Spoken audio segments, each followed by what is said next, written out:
service and the President's Police Medal for distinguished service. Beyond his uniform, he continues to serve society through Southern India, an initiative he founded in 2008 to promote patriotism, education, women empowerment and environmental awareness. His notable missions, Har Ghar Suraj, Har Ghar Roshan and Rozgar for All have positively impacted many lives. So, your life reminds us that real success is not measured by ranks or titles, but by the number of lives you touch and the legacy of values you leave behind. Your journey from uniform to inspiration is a story that will forever guide our students and teachers alike. And before we invite you on stage, so here's a small tribute in words. Salute to the man of courage and pride who walked with honor and duty as his guide. A heart that serves, a soul that inspires. Your journey, sir, is what the world admires. Ladies and gentlemen, please join us in extending a heartfelt welcome to our true patriot, a reformer and inspiration to all, Mr. Sheel Madhur, retired IPS. So we request you to please come on stage and address the gathering and share your thoughts with our students, teachers and parents. It will truly be an honor to hear from you. जय हिंद, जय हिंद। मैं जानता हूँ मेवात के लोगों ने 1857 में जो पहली क्रांति हुई थी आज़ादी की, उसमें 10,000 से ज़्यादा लोगों ने कुर्बानी दी थी। शुरुआत में सभी के दिल में देश के प्रति देशभक्ति के जज्बात हैं। उस समय से आपके पुरखों के समय से जो चीज़ें आई हैं आपके खून में, वो आज भी हैं। और वो मैं देखना चाहता हूँ कि किस प्रकार से आप लोग देशभक्ति में ही अपना जो है जय हिंद का नारा और जोर शोर से लगाते हैं, जो कि आपके दिल से उठना चाहिए, मेरे किसी कहने से नहीं, आपके अपने दिल से। बोलिए जय हिंद। ये देखिए लोग खड़े होकर के बोल रहे हैं, बोलिए जय हिंद, जय तिरंगा, जय तिरंगा। ये नारा बहुत से लोग मेवात में पहले भी मेरे से सुन चुके हैं, क्योंकि तिरंगा क्या है? तिरंगा हमारे देश का प्रतिनिधित्व करता है। आप लोग सभी जानते हैं, जब ओलंपिक होता है या कोई मैच होता है, क्रिकेट का हो, कोई किस प्रकार से तिरंगा लहराते हैं तो कितनी खुशी होती है कि नहीं? बताइए, होती है? तो वही बात है, तिरंगा सब कुछ है, वो चलता फिरता देश है, हमें उसका सम्मान करना चाहिए। और आपको जान के ये बड़ी खुशी होगी कि 2021 में मैंने जो है हर हर तिरंगा घर घर तिरंगा अभियान शुरू किया, इसी भावना से प्रेरित होके कि तिरंगे के अंदर जो संदेश हैं वो घर घर तक पहुँचे। तिरंगा क्या संदेश देता है? शांति का, भाईचारे का। जो उसका सफ़ेद रंग है वो उसी के लिए बनाया गया है, शांति का, भाईचारे का, अहिंसा का, सत्य का, इस सफ़ेद रंग का संदेश है। इसी प्रकार से जो केसरी रंग है वो बलिदानों का संदेश देता है। किस प्रकार से आज़ादी प्राप्त करने के लिए चाहे मेवात हो, चाहे देश के कितने भी लोगों ने शहादत दी और आज भी दे रहे हैं अपने देश की रक्षा करते हुए, तो उसके लिए हमें प्रेरणा देता है। उनके त्याग को हम सभी नमन करते हैं। जिन लोगों के त्याग और बलिदान के से, जिन लोगों के घर परिवारों के त्याग के बलिदान से ये चीज़ संभव हुई है कि आज हम लोग खुली हवा में सांस ले रहे हैं, तो इसलिए उनके प्रति हम हमेशा कृतज्ञ रहेंगे। इस भावना को दर्शाता है, इसलिए उसको सल्यूट है।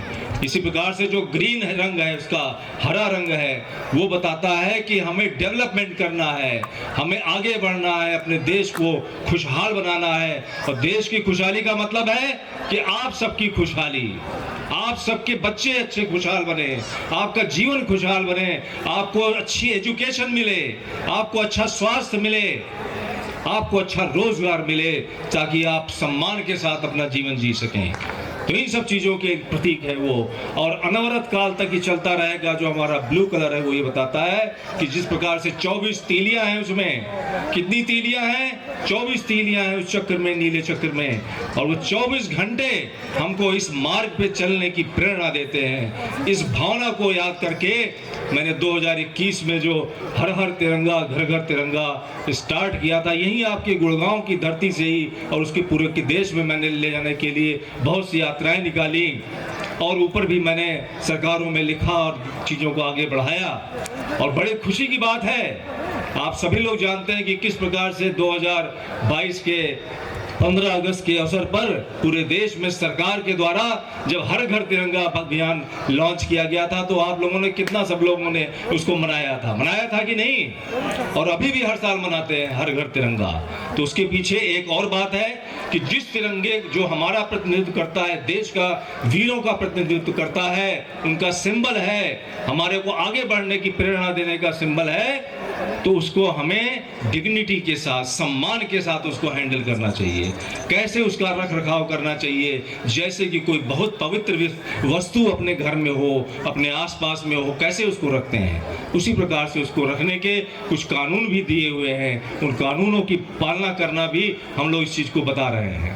तो इसलिए आप सभी लोग अपने सर पे तिरंगे का यूज़ कीजिए, लेकिन उसका बेकदरी ना होने पाए। बेकदरी कैसे होती है? जब उसको कहीं पे कट गया है, फट गया है, क्योंकि कपड़े का बना हुआ है, मौसम से वो खराब हो ही जाता है, तो उसको हटा करके दूसरा अच्छा झंडा लगाइए। ऐसे ही अनअटेंडेड उसको कोई बगैर ध्यान दिए हुए ऐसे ही टेढ़ा मेढ़ा पड़ा रहे, सजावट के लिए लोग लगा दे, वो उचित नहीं है। और मुझे इस स्कूल में आके बहुत अच्छा लगा कि ऑलरेडी इस भावना की पालना कर रहे हैं। और आपको जान के एक बात की बड़ी खुशी होगी कि मेवात में जो है पूरे देखा जाए डिस्ट्रिक्ट में जो सबसे नंबर 2 झंडा जो बड़ा लगाया है, वो हमारे खान साहब ने लगाया है, MI खान साहब ने, जो डायरेक्टर हैं आपके स्कूल के।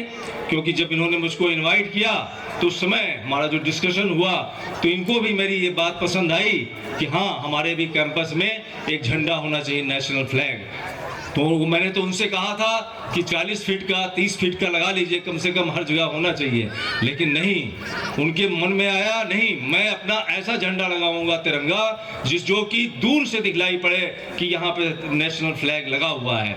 तो वो जो है उन्होंने 100 फीट का लगाया। और आप सभी से मेरा अनुरोध है कि खान साहब के सम्मान में उनको धन्यवाद देने के लिए आप सभी लोग जोर से तालियां बजाइए उनके सम्मान में, कि जो देशभक्ति की भावना जो आप लोगों के पुरखों में बनी हुई है, उसको आगे बढ़ाने में उन्होंने एक बहुत बड़ा कदम हासिल किया है। तो इस चीज़ पूरे मेवात के लिए बहुत ही, और विशेष रूप से फिरोजपुर झिरका में तो ये पहला ही नेशनल फ्लैग है जो इतना ऊंचा लगाया गया है। इसलिए मैं आपका भी धन्यवाद करता हूं खान साहब, आपके जो परिवार के सब लोग आए हुए हैं, मैं उनका भी धन्यवाद करता हूं, आपकी मैडम का भी, कि वो अभी भी आपके साथ इस मिशन में इस प्रकार से लगे हैं। बच्चे भी लगे हैं, मिस्टर MU खान भी लगे हैं, और बच्चों के बच्चे भी यहाँ पे आकर के उन्होंने अपना कंट्रीब्यूशन देने की कोशिश की है। बेशक वो लोग कोई माइक्रोसॉफ्ट में या कहीं पे जा रहे हैं, लेकिन फिर भी अपने देश के लिए कंसर्न हैं, यहाँ पे आके कुछ बातें लोगों को बता रहे हैं। तो ये मैं उनका बहुत धन्यवाद करता हूँ, और आशा करता हूँ कि जो बातें पुरखों की हमारी अच्छी थी, उनको सिर्फ उनके लिए उनको शाबाशी देना, उनकी प्रशंसा करना ही काफ़ी नहीं है, उनको अपने जीवन में लागू करना भी जरूरी है। इसलिए जो लोग आप लोग ऐसा कर रहे हैं, क्योंकि एजुकेशन जो है वो रीढ़ की हड्डी है, एक प्रकार से बेस है, क्वालिटी एजुकेशन। और यहाँ पे अभी मिसेस वारिसा खातून भी आई थी, जो कि इसी यहाँ के एलुमनाई रह चुकी हैं। तो वो उन्होंने बताया कि उन्होंने फ्री एजुकेशन दिया। तो इसके लिए भी उनकी ताली बजाइए, उनके लिए, इनके सम्मान में, कि आज देखिए उनके द्वारा जो है बच्चे किस प्रकार से आगे बढ़ रहे हैं, फ्री एजुकेशन मिला। वैसे तो मैं भी जो है फ्री एजुकेशन का ही प्रोडक्ट हूँ। अब आप लोग कहेंगे वो कैसे, क्योंकि मेरे भी यहाँ उत्तर प्रदेश में जहाँ मैं पढ़ता था, मैं गवर्नमेंट स्कूल्स में ही शुरू से लेकर आखिरी तक पढ़ा, और वहाँ पे कोई फीस नहीं लगती थी, ऐसा कुछ सिस्टम पहले नहीं था। तो इसलिए शुरू से लेकर आखिरी तक मैंने भी फ्री एजुकेशन, और इसीलिए मैं भी फ्री एजुकेशन को ही महत्व देता हूँ कि एजुकेशन शुड बी फ्री। सभी, चाहे उसको गवर्नमेंट स्पॉन्सर करे, चाहे बिजनेस के लोग स्पॉन्सर करें, लेकिन सबके लिए एक जैसी क्वालिटी एजुकेशन फ्री जब तक नहीं होगी और सब लोग उसमें इंटरेस्ट नहीं लेंगे पढ़ने में, तब तक देश आगे नहीं बढ़ेगा। कितना भी हम लोग कहते रहें कि देश हमको आगे बढ़ाना है, देश आगे हमारा है, नंबर 1 है, नंबर 2 है, कुछ भी कहते रहें, लेकिन सही अर्थों में हर एक का जीवन खुशहाल तभी होगा जब उसको अच्छी क्वालिटी एजुकेशन मिलेगी। जैसे मिस्टर अनस खां यहाँ पे आए हुए हैं, ये यहाँ से करके जो है ऑक्सफोर्ड और हाँ लंदन वगैरह में भी रहे और कर रहे हैं काम। तो इस प्रकार से देखिए यहीं के मेवात के ही आपके खान साहब हैं, इन्होंने जो है पढ़ाई की यहाँ से करके। फिर सर सैयद अहमद खान इतने बड़े फ्रीडम फाइटर भी थे और एजुकेशनिस्ट थे, उन्होंने ये शिक्षा दी जो MI खान साहब को, उसके रास्ते पे चले आफ्टर रिटायरमेंट। उन्होंने कहा कि भाई सबको अच्छी एजुकेशन मिलनी चाहिए। तो आज भी देखिए अंबेडकर साहब ने कहा कि भाई सबको अच्छी एजुकेशन ही एक रास्ता है। तो ये चीज़ को इसमें हम लोग कहाँ आगे बढ़े हैं, कितना आगे बढ़े हैं, इसमें कोई शक नहीं है कि हम लोग आगे बढ़े हैं। लेकिन जो चीज़ हमको अचीव करनी है वो अभी काफ़ी कुछ करना है, मेहनत इस लाइन पे चलना है हम सबको। और इसीलिए मैं भी, जैसे कि आपने खान साहब ने बताया और भी लोगों ने, कि महिलाओं का, लड़कियों का जो परफॉर्मेंस यहाँ पे देखा कि इसमें लड़कियाँ ज़्यादा थी, लड़के की परफॉर्मेंस कम थी, उन लोगों की संख्या कम थी। तो इसका मतलब कल्चरल में भी, सोशल में भी, अवेयरनेस में भी, सब चीज़ों में लड़कियाँ आगे हैं। तो उनको आगे बढ़ाना है। मेवात के लोगों से खास तौर से मैं कहना चाहता हूँ कि आप लोग जो है, अगर जैसे कि खान साहब ने भी कहा और लोगों ने भी बताया, आप उस रास्ते पे चलिए कि अपने बच्चों को, चाहे हमारे पास पैसा कुछ कम हो जाए, हमारी इनकम कुछ कम हो जाए खर्च करने के बाद, लेकिन बच्चों को एजुकेशन देना बहुत ज़रूरी है, और स्पेशली लड़कियों को। और इसीलिए आपको ये जान के ये भी खुशी होगी कि पिछले 1 साल से ज़्यादा हो गया, मैंने भी यहाँ पर एक सेंटर शुरू किया लड़कियों के लिए। सिर्फ केवल लड़कियाँ ही उसमें आती हैं, क्योंकि मैंने ये भी अनुभव किया कि बहुत से लोग लड़कियों को इसलिए नहीं भेजते हैं कि वहाँ और भी उनको कुछ तकलीफ होती है कि लड़के भी होंगे, क्या होगा क्या नहीं होगा। तो मैंने सेंटर खोला डिजिटल एजुकेशन का, कंप्यूटर एजुकेशन का, सिर्फ लड़कियों के लिए। उनको कुछ सामान दे दिया गया, कंप्यूटर्स दे दिए गए, जगह दे दिया गया, टीचर्स दे दिए, जो पॉसिबल था वो किया गया। तो उससे वो आगे चलता रहेगा, वो भी फ्री एजुकेशन है। तो उसमें काफ़ी लड़कियां हर साल कम से कम 100-125 लड़कियां आ जाती हैं। तो इसलिए हर एक को कंट्रीब्यूट करना पड़ेगा। मैं जो हूँ कि बेशक जो है मेवात का मैं रहने वाला नहीं हूँ, लेकिन जब मैं यहाँ SSP था गुड़गांव में, तब ये मेवात जो है इस गुड़गांव का ही पार्ट होता था, ये गुड़गांव का ही एरिया में आता था। उस समय से 94 से मैं यहाँ पे गुड़गांव में आ रहा हूँ, और मैंने देखा कि यहाँ के लोगों में कितनी ताकत है, जज्बा है। कि जब मैं जाता था घोड़े पे चढ़ करके, किसी टीले पर चढ़ता था घोड़े पे, क्योंकि हम लोग यहाँ पुलिस में घोड़े होते हैं, तो हम लोग कोई चेक करने जाते हैं तो घोड़े पे जाते थे उस समय। तो जब घोड़े पे जाते थे तो साथ ही साथ जो और लड़के होते थे, वो लड़के जो है दौड़ करके हमसे पहले पहुंच जाते थे, घोड़ा बाद में पहुंचता था हमारा, और लड़के जो ये मेवात के रहने वाले बच्चे थे वो पहले पहुंच जाते थे। तो मुझे लगा कि अगर इन लोगों को स्पोर्ट्स की फील्ड में आगे बढ़ाया जाए, एथलीट्स में आगे बढ़ाया जाए, ऐसी मौके मिले तो ये लोग बहुत अच्छा करेंगे। तो देखिए सब चीज़ें, एक तो खुद एफर्ट करना पड़ता है, खुद सोचना पड़ता है, आपको अपनी सोच में लाना पड़ेगा कि लड़की भी हमारे लिए उतनी ही महत्वपूर्ण है जितना लड़का, और एजुकेशन हमारे लिए सबसे ज़्यादा महत्वपूर्ण है दोनों के लिए। जब आप ये सोच बना लेंगे तो आपके लिए रास्ते भी खुल जाएंगे, हेल्प करने वाले लोग आ जाएंगे।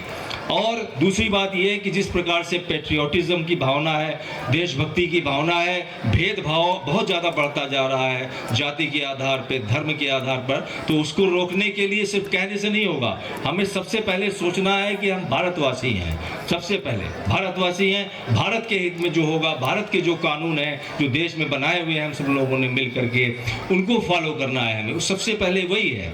क्योंकि एक कवि ने कहा भी है कि जो भरा नहीं है भावों से, बहती जिसमें रसधार नहीं, वो हृदय नहीं, वो पत्थर है जिसमें स्वदेश का प्यार नहीं। तो अपने देश का प्यार जो है होना चाहिए अपने हर व्यक्ति में, वही देश आगे बढ़ेगा। अब मैं मिस्टर अनस खां हैं जो कि पूरा वर्ल्ड घूम चुके हैं, और खान साहब के परिवार भी घूम चुके हैं, इनसे आप पूछिए कि वो लोग इतने ज़्यादा आगे क्यों बढ़े हैं। जापान में देख लीजिए और कंट्रीज में देख लीजिए, उनके अंदर पेट्रियोटिज्म की, देश प्रेम की भावना, सबसे पहले कोई भी काम करने से पहले वो ये सोचते हैं कि ये हमारे लिए तो फायदेमंद है, लेकिन देश के लिए नुकसानदेह तो नहीं है, देश के लिए फायदेमंद है कि नहीं। तो नेशन फर्स्ट, सबसे पहले देश, इस भावना को मैं खान साहब से भी कहूँगा कि अपने यहाँ पे जो उनके मिस्टर जमील हैं, बहुत अच्छे प्रिंसिपल हैं, 16 साल से यहाँ पर हैं, कि अपने यहाँ पे सिलेबस में, अपने एजुकेशन में आप पेट्रियोटिज्म का चैप्टर इंक्लूड कीजिए। आप लोगों को बताइए कि किस प्रकार से हमारा देश की आज़ादी मिली, किस प्रकार से हम लोगों ने मेहनत किया और हमारे आगे बढ़ने के लिए क्या करना है, हमें अपने देश को आगे बढ़ाने के लिए क्या करना है। इतने अच्छे अच्छे लीडर्स हुए हैं, उस समय कितनी महिलाएं हुई हैं जिन्होंने कि जो उनकी जातियों में पढ़ाई हो नहीं सकती थी, उन लोगों ने पढ़ाई किया उस समय और लोगों को पढ़वाया। तो ऐसे चीज़ें हमारे देश में हैं और मैं समझता हूँ कि जो है अगर आप लोग कोशिश करेंगे, जैसे कि यहाँ पे एक मुझे बड़ा दुख हुआ एक इवेंट देख करके कि जिसमें कि एक बच्ची ने फिर उसके दिखलाया गया कि वो खुदकुशी कर लिया। क्यों खुदकुशी कर लिया? क्योंकि ये समाज का और अपना इसका आगे बढ़ने की जो स्ट्रेस है, प्रेशर है, वो नहीं होना चाहिए। ये एक एंजॉयबल जर्नी है, एक बहुत ही खुशनुमा जर्नी है कि आप सभी लोग, जो लोग बच्चे भी यहाँ पढ़ने का मौका मिलता है, आपको मालूम है कितना अच्छा स्कूल है ये बहुत रेयर मिलता है बच्चों को कि अच्छे स्कूलों में उनको जाने का मौका मिले। तो आप लोग लकी हैं। नंबर आगे पीछे कुछ भी आते रहेंगे, आप बस मेहनत कीजिए। और इस प्रकार की जो बात हुई, ऐसी होती है, कभी कभी सुनाई पड़ती है, बहुत नहीं होती, कभी कभी होती है, लेकिन हमें हार नहीं माननी चाहिए। हमें जो हमेशा कोशिश करते रहना चाहिए आगे बढ़ने के लिए, फिर से प्रयत्न करना चाहिए। और मैं आपको बताऊं कि मैं खुद ही जो अपना इंडियन पुलिस सर्विस है, जो सिविल सर्विस एग्जामिनेशन होता है, इसमें पहली बार में मैं केवल जो है रिटन पास किया और इंटरव्यू में करने के बाद मेरा सिलेक्शन नहीं हुआ। अब उस समय मैं सोचने लगूं कि मैंने इतनी मेहनत करी थी और मुझे तो बेकार हो गया। मैं ऐसी बात नहीं, फिर एफर्ट किया और मैंने सोच लिया कि अब की बार इंटरव्यू में मैं इतना, अपना रिटन में मैं इतना ज़्यादा नंबर लाऊंगा कि इंटरव्यू की ज़रूरत ही नहीं पड़े। और मैंने वही किया, उसको चैलेंज को स्वीकार किया और इतने ज़्यादा नंबर आया मेरे कि जितने भी रिजल्ट आए थे उसमें से फर्स्ट 50 में मेरा ही था रिटन में, लेकिन फिर भी इंटरव्यू में कम मिला तो भी मैं इंडियन पुलिस सर्विस में यहाँ पे आया। तो इसलिए आदमी को कोशिश करती रहनी चाहिए। और एक बहुत अच्छे कवि हैं, शायद आपने नाम सुना होगा, सोहनलाल द्विवेदी जी का नाम सुना है? नहीं सुना है तो आज सुन लीजिए। बोलिए सोहनलाल द्विवेदी जिंदाबाद। क्योंकि उन्होंने पेट्रियोटिज्म के ऊपर आदमी को आगे बढ़ने के लिए एक बहुत अच्छी कविता लिखी थी। लहरों से डर कर नौका पार नहीं होती और कोशिश करने वालों की कभी हार नहीं होती। नन्ही चींटी, बच्चों से ध्यान से सुनना, बहुत अच्छी ये कविता है जो कि तुम्हें जीवन में प्रेरणा देगी और तुम्हें ऐसे समय में सहारा देगी। नन्ही चींटी जब दाना लेकर चलती है, चढ़ती दीवारों पर 100 बार फिसलती है। चढ़कर गिरना, गिरकर चढ़ना न अखरता है, आखिर उसकी मेहनत बेकार नहीं होती और कोशिश करने वालों की कभी हार नहीं होती।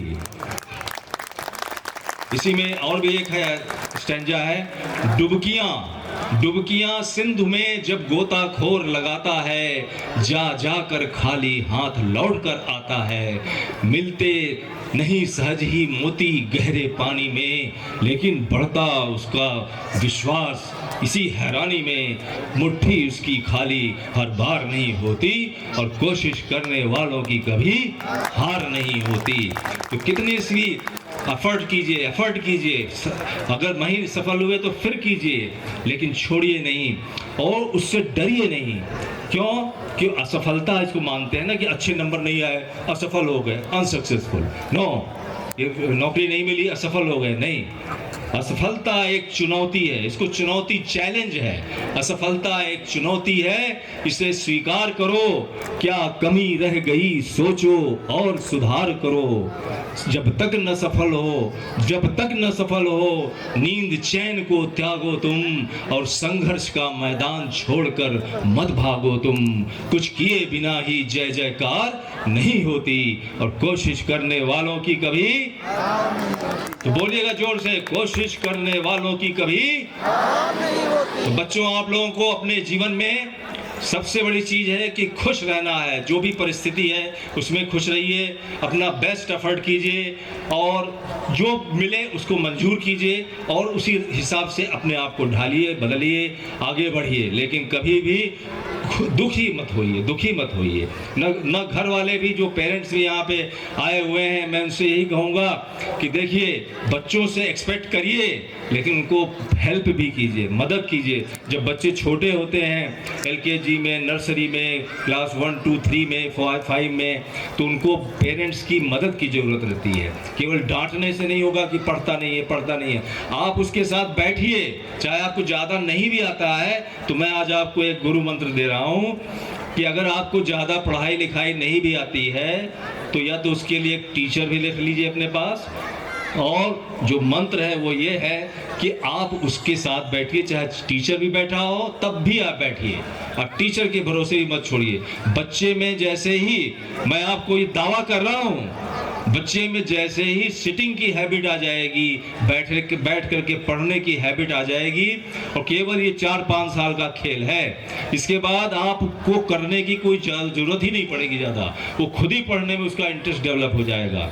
तो जैसा कि मोहम्मद इस्राइल खान साहब ने बताया कि उनकी रिसर्च में आया है कि 7 साल तक जो है बच्चों के न्यूरॉन्स डेवलप होकर के जो बन जाता है वही आगे रहता है। वो जो 7 साल तक की उम्र में उसका कैरेक्टर बन जाता है, जो उसकी कैपेसिटी बन जाती, लगभग वही रहती है। तो ये 7 साल की उम्र ही बहुत इम्पॉर्टेंट है। इसमें आप लोगों को साथ में बैठना पड़ेगा, अपना टाइम लगाना पड़ेगा, उसमें योगदान देना पड़ेगा और उसको हौसला देना पड़ेगा। उसके सामने कोई मिशन रखना पड़ेगा कि बेटा ये करना है, चाहे वो खेल का विषय हो, चाहे वो कोई भी चीज़ हो, चाहे आर्ट हो, क्योंकि हर बच्चे में अलग अलग क्वालिटी होती है। किसी में आर्ट फील्ड में आगे कर सकता है, कोई आप देखते ही हैं कि बॉलीवुड में कहाँ पे कितने लोग जो हैं, कोई जरूरी थोड़ी कि बहुत ज़्यादा पढ़ करके ही आते हैं, लेकिन उनके अंदर वो कैपेसिटी है आर्ट की, उनके अंदर टैलेंट है। बहुत से अच्छे बच्चे देखिए, सचिन तेंदुलकर और कौन लोग जो हैं अच्छे क्रिकेटर बन गए। लेकिन आपको लगना पड़ेगा, किस्मत पे नहीं छोड़ना है। किस्मत ने तो बस इतना कर दिया कि हमको इंसान के रूप में पैदा कर दिया, इतना ही बस समझिए। आपके ही हाथ में है वो सारे मूल मंत्र। अगर आप चाहेंगे, और ये आपको चाहना पड़ेगा, क्योंकि आपका जो है ऋण है अपने पितरों के ऊपर, उनका ऋण है आपके ऊपर कि आपको उन्होंने जन्म दिया, आगे बढ़ाया। अब आपका ड्यूटी है कि आप अपने देश के हित में, अपने समाज के हित में इन लोगों को, बच्चों को अपने अच्छी एजुकेशन दीजिए, और पैसे वैसे का मत सोचिए, छोटे ध्येय मत रखिए। आप बहुत सफल होंगे, खुश होंगे, लेकिन साथ ही साथ खुश रहना सबसे बड़ा है। हर आदमी को मैं तो चाहता हूँ कि हर आदमी को नौकरी मिले, जो नौकरी करना चाहे, जो व्यवसाय करना चाहे उसको व्यवसाय मिले, लेकिन जितनी भी चीज़ें संभव हैं उसमें कंपटीशन आ जाता है। तो इसलिए आप लोगों को कुछ ना कुछ मिलेगा, कुछ लोगों को यहाँ नहीं मिलेगा तो विदेश में मिलेगा, कहीं ना कहीं मिलेगा। तो इसलिए आपकी लाइफ बहुत अच्छी रहेगी। मैं नहीं जानता कि मैं अब यहाँ दोबारा कब आऊँगा कि नहीं आऊँगा, लेकिन मैं आपको यही टिप्स दे रहा हूँ कि बच्चों को अच्छा खाना, पौष्टिक खाने के बारे में खुद ही जानकारी प्राप्त कीजिए। इंटरनेट पे देखिए, यूट्यूब पे देखिए, जो बकवास की चीज़ें छोड़ करके न्यूट्रिशन क्या है, न्यूट्रिशियस फूड क्या है, पौष्टिक भोजन क्या है, जो माँ जिसके बच्चे होने वाला है उसके लिए पौष्टिक भोजन क्या है। और ये लड़कियां लोग खुद भी देखें, खुद अपना अरेंजमेंट करें चीज़ों को, और भी लोग देखें हमारे बच्चे को मेंटली आगे बढ़ाने के लिए कौन सा फूड किस प्रकार से होना चाहिए। बहुत से लोग जो है बच्चों को सुबह सुबह ऐसे ही भेज देते हैं, स्कूल चले जाते हैं। अब वो डॉक्टरों ने बताया है मेरे को कि जो बच्चा सुबह नाश्ता करके ठीक से नहीं आता है, उसका दिमाग ठीक काम नहीं करता, वो आगे एजुकेशन में उसको अच्छा करना मुश्किल हो जाएगा। इसलिए सभी माँ बाप की ड्यूटी है कि बच्चे को अच्छे से भोजन अच्छा करवा करके, न्यूट्रिशियस भोजन, तब वहाँ भेजें। तो ये बहुत अच्छा आपने खान साहब शुरू किया है जो पेरेंटिंग का, आपके इस उसमें जो मुहिम में मेरा कोई योगदान होगा, ज़रूरत होगी तो आप लोग ज़रूर बताइएगा। तो यहाँ पे CMO साहब बैठे हुए हैं, माहेश्वरी साहब, इनका भी लेक्चर यहाँ पे हो सकता है कि बढ़िया लोगों को गाइड करें हेल्थ के बारे में, क्योंकि बहुत सी चीज़ें जो हैं। मैं एक बात बताऊँ आपको, मैं डॉक्टर उसको मानता हूँ जो, वो मेरे हिसाब से डॉक्टर वो है जो बीमारी को होने ही न दे, बीमारी को होने ही नहीं दे। ऐसा सिस्टम हमें अपने देश में बनाना है कि जो ऐसे डॉक्टर हों जो कि बीमारी होने ही न दें। क्योंकि बीमारी होने के बाद तो बहुत से लोग चीड़-फाड़ करना और पैसा वैसा पता नहीं क्या क्या हो जाता है। तो डॉक्टर साहब, माहेश्वरी जी, आप बहुत ही सीनियर आदमी हैं, आपसे मेरी रिक्वेस्ट है कि आप जो है जरूर बच्चों को कैसे प्रिवेंट करें अपने प्रॉब्लम्स को, हेल्थ की प्रॉब्लम्स को जरूर यहाँ पे बताएं या और भी स्कूल्स में बताएं।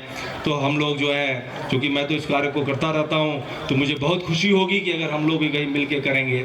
तो आप इस अवसर पे यहाँ पे एक इंडस्ट्रियलिस्ट मोइन खान साहब भी आए हुए हैं, बहुत ही इनका भी धन्यवाद। और पत्रकार महोदय जितने भी आए हुए हैं, मोहम्मदी बेगम जो हैं, ये बहुत ही जुझारू कार्यकर्ता हैं महिलाओं को आगे बढ़ाने में, इनका भी बहुत बहुत धन्यवाद। और सिद्दीकी साहब जो महान हिस्टोरियन हैं, वो भी यहाँ पे मौजूद हैं। बहुत से लोग यहाँ पे इम्पॉर्टेंट लोग हैं, मैं सबका नाम नहीं ले पा रहा हूँ, लेकिन मैं आप सभी जो भी मौजूद आदमी हैं उन सभी का मैं धन्यवाद भी करता हूँ।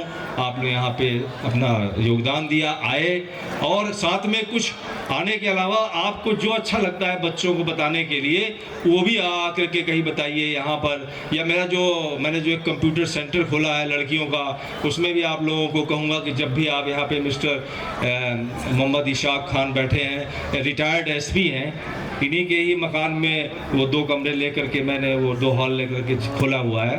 तो आप लोग इनके यहाँ भी आइए, वहाँ बच्चियाँ लड़कियाँ मिलेंगी, उनको गाइड कीजिए, ऐसा करिए अगर आप लोगों को अच्छा लगता है। जमील साहब, आपका जो स्कूल है उसका भी कोई आप उसमें योगदान दे सकते हैं बच्चों को आगे बढ़ाने में, तो आप इसको सोचिए। और आप सभी लोगों की अच्छे भविष्य की मैं कामना करता हूं और आप सभी को धन्यवाद भी देता हूं। और आप सब लोग खुश रहिए, बस जो भी हालात हैं उसमें अपने आप को खुश रखिए। बोलिए जय हिंद, जय हिंद। और एक लास्ट में अनुरोध, आप सभी लोग भोजन करने के बाद या भोजन करने से पहले यहाँ पे जो झंडा लगाया गया, तिरंगा झंडा कितना ऊंचा है, उसको जा कर के देखिए, उसको नमन कीजिए, सैल्यूट कीजिए, और उसका एक राउंड लगाइए कि आपके मेवात में, फिरोजपुर झिरका में, इस स्कूल में कितना बड़ा झंडा और किस भावना से लगाया गया है। उसमें आप लोग टाइम निकालिए और जरूर एक यहीं बगल में ही है, उसको देखिए। इन शब्दों के साथ जय हिंद, जोश से जय हिंद, जय तिरंगा। Thank you so much.